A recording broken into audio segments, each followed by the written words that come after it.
Indian cinema మొత్తం ఎదురు చూస్తున్న కల్కి 2898 ఏడి సినిమా థియేటర్లలో సందడి చేస్తోంది. అర్ధరాత్రి నుండి ప్రేక్షకులు, ప్రభాస్ అభిమానులు సినిమా చూసి ఉప్పొంగిపోతున్నారు. ఏ మాట కామాట ఇండస్ట్రీ కూడా చాలా ఎంజాయ్ చేస్తోంది.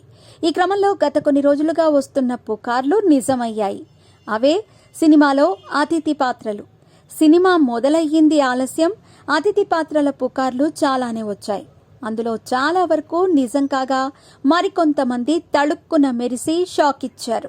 సినిమాలో కనిపించిన అతిథి పాత్రల ఉపయోగం ఏంటి, నిజంగానే ఆ పాత్రలు ఆకట్టుకున్నాయా అనే విషయాలను ఇప్పుడు పక్కన పెడదాం. ఎవరెవరు కనిపించారు, ఎలా కనిపించారు అనేది చూస్తే గనక పుకార్లు షికార్లు చేసినట్లు సినిమా టీం అప్పుడప్పుడు చెప్పిన పేర్లు చాలా వరకు నిజమే. ముందుగా బయటకు వచ్చిన పుకార్లు చూస్తే ప్రముఖ దర్శకులు ఎస్ఎస్ రాజమౌళి, రామ్ గోపాల్ వర్మ సినిమాలో కనిపించారు.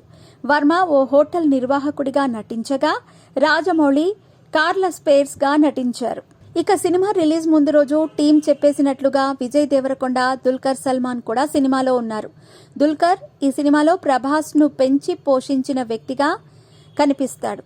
విజయ్ అయితే అభిమన్యుడిలా కనిపిస్తాడు. ఇద్దరిలో విజయ్ ఎక్కువసేపు కనిపిస్తాడు అని చెప్పాలి. ఇక వీళ్లు కాకుండా ఓ పాటలో జాతిరత్నాలు టీం కనిపిస్తుంది. డాన్సర్గా ఫరియా అబ్దుల్లా నటించగా పాటలో ఓ పార్టీకి వచ్చిన వ్యక్తిగా దర్శకుడు అనుదీప్ కనిపిస్తారు. సినిమా ప్రారంభంలోనే ఓ గర్భవతిగా మృణాల్ ఠాకూర్ కనిపిస్తుంది. హీరోయిన్ అని చెప్పిన దిశా పటాని కూడా గెస్ట్ యాక్టరే అని చెప్పాలి. ఓ 2 సీన్లు పాటకు ఆమెను పరిమితం చేశారు. అయితే గతంలో పుకార్లుగా వినిపించిన నాని, ఎన్టీఆర్ అయితే సినిమాలో కనిపించలేదు. మరి వాళ్ళేమైనా తర్వాతి పార్టుల్లో ఉంటారేమో చూడాలి మరి.